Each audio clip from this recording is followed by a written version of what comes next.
When we learn about slavery, there are many stories that get excluded. Stories of resistance and uprisings. Most of us think that our ancestors were complacent about the conditions that they were in. The truth is, from the shores of Africa to the shores of the Americas, our ancestors fought. And today, we're going to look at one of the greatest fights, Haiti, and how they fought for freedom and gained their independence. Most American school children learn to recite this little phrase. In 1492, Columbus sailed the ocean blue. And one of the first islands scarred by his presence was called Hispaniola, today called the Dominican Republic and Haiti. The island was originally inhabited by the Carib and Arawak people. The Spanish was the first to conquer it and make it a Spanish colony. You know, I really don't like to dress up what actually happened. They killed, murdered, exterminated the natives and took their land as their own and brought enslaved Africans to work, all under the guise of being civilized and to make money. We came from a distant land, our lives already planned. We came in ships from across the sea. Never again home we'd see. In the 17th century, France was given control of the western section of the island, and the colony was named Saint-Domingue. This tiny island was producing 40% of Britain and France sugar imports and 60% of the world's coffee. This was the richest colony in the world.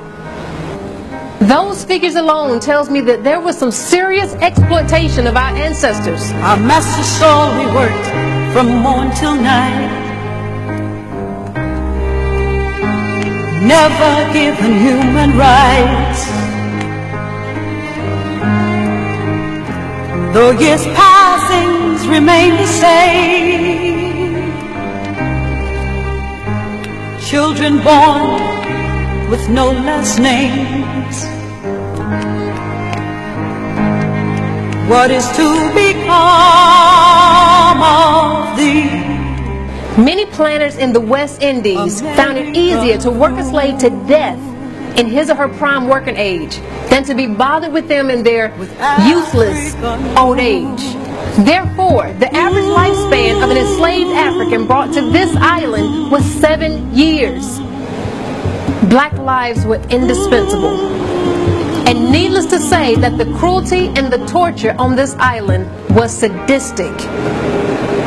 How are we to know what this land would bring?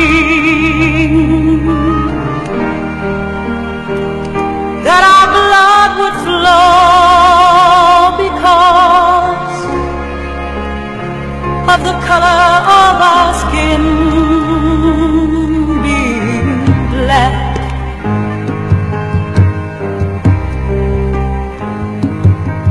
Being black.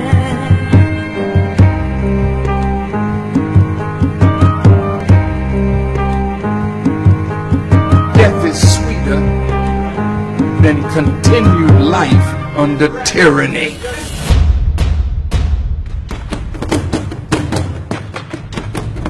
No matter how much Europeans were pressed and oppressed, armed resistant movements and uprisings from our ancestors occurred all across the island.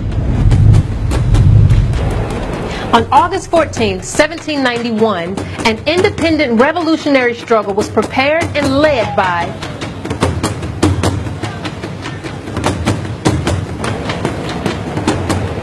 Boukman Duty, who was brought to Saint-Domingue from Jamaica. Boukman Duty, along with other leaders of the runaways and maroon communities, met late on the night of August 14th in the forest of Bois Cayman to finalize the plan for the uprising. Bookman led a voodoo ceremony to invoke the names of the African gods to protect them from weapons of the enemy. With a sword in his hand, he reminded the freedom fighters of their suffrage under the hand of European colonialists. He ordered the leaders to come together to fight to the death for freedom. And on August 22nd, it went down. Enslaved Africans killed slave owners and set fire to this crop that they were being exploited for. Burned it up. On November 7th, Bookman Duty was captured and executed. His head was cut off and placed on a pole, displayed for all to see in order to instill fear and intimidation, hoping to stop the uprising. But it didn't work. It intensified the revolution. More than ever, freedom or death.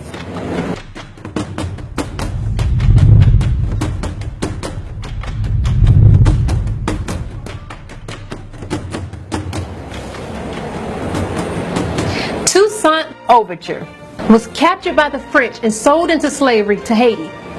At a young age, Toussaint's godfather, a free Negro, taught him how to read and write. His French slave master liked Toussaint. He respected his intelligence and his quick ability to learn. At the age of 33, Toussaint became a free man, purchasing his freedom from his slave master, a small plot of land, and 13 slaves. Yes, he became part of the same exploitative system of the European colonialists, mimicking the likeness of his oppressors over his own people. But Toussaint was what people consider successful. His wealth quickly expanded, and he gained contacts in the US, England, Spain. He married and had children. He purchased his children's freedom and was able to send them to a fine, decent school, military school in Paris. And Toussaint was able to continue to do what he loved, reading. And one book in particular changed Toussaint's life forever. A book written by Ab Reynal raised his consciousness, which showed the human rights violation of the slave population in Saint-Domingue. He could no longer turn a blind eye to the collective conditions of his race for the sake of his own personal gain.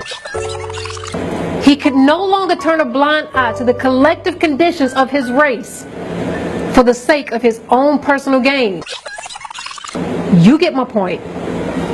At the age of 50, Toussaint dropped everything, his wealth, his fine home and property, and moved to the hills with his enslaved brothers and sisters and joined in the fight.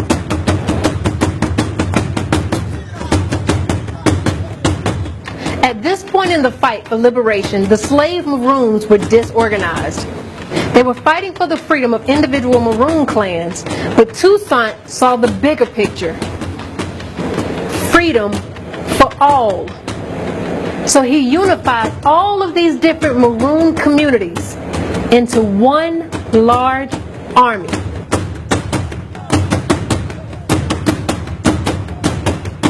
It was with this unified army that they were able to defeat the English, the Spanish, and the French. Understand that Toussaint could not have led this army alone. Amongst all of his noble warriors, there is one powerful leader that stands out.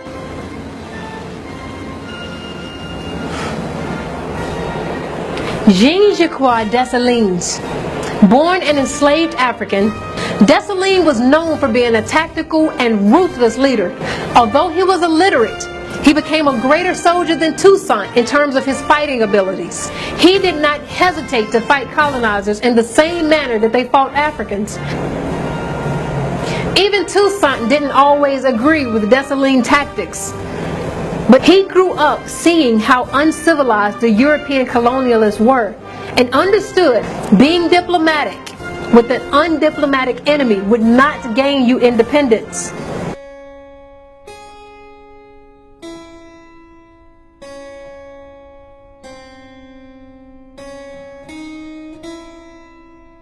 In 1801, Napoleon of France, deciding to make one more desperate attempt to retake this island, sent 60,000 troops to Haiti, led by Charles Leclerc.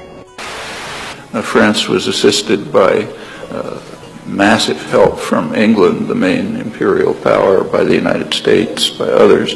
I mean, the idea that black people could gain freedom was really frightening to the West. After 2 years of fighting, 20,000 soldiers in the African army crushed the French. Deciding that they couldn't win against this African army, tried a political tactic. They sent a message to Toussaint that they would give Africans their freedom if Toussaint would meet with them in person to negotiate. Toussaint's camp, along with Dessalines, told him, "Don't do it." Toussaint, being very diplomatic, decided to meet Leclerc at his base camp.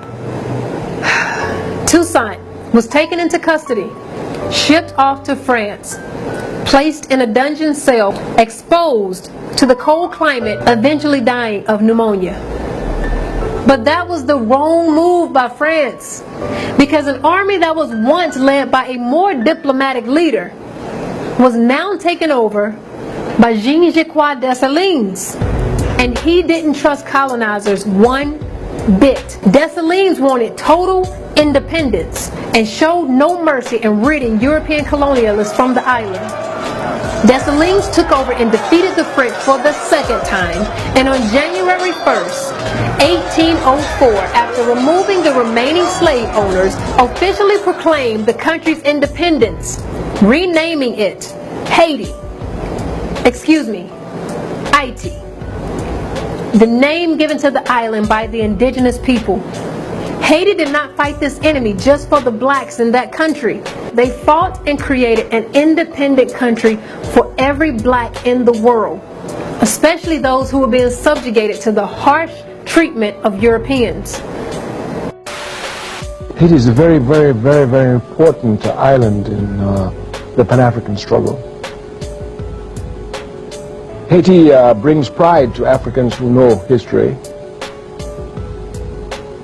In 1803, Haiti was the most democratic country in the world. It was the only country in the world that did not allow slavery on its borders. The only country in the world in 1803. Once you properly understand this history, because you know these capitalist pigs have such a way of making it appear as if we've never done anything as Africans. We don't know democracy. Right? We don't know democracy. In 1803, Africans gave the freest world, the freest nation to the entire world. The only country in the world that did not allow slavery was Haiti. And not only did not allow it, but the only country in the world that put its natural resources towards fighting against any oppression was Haiti. Simon Bolivar, who liberated South America, anyone who knows the history knows it was Haiti that gave him the money, outfitted him with ships to start the struggle.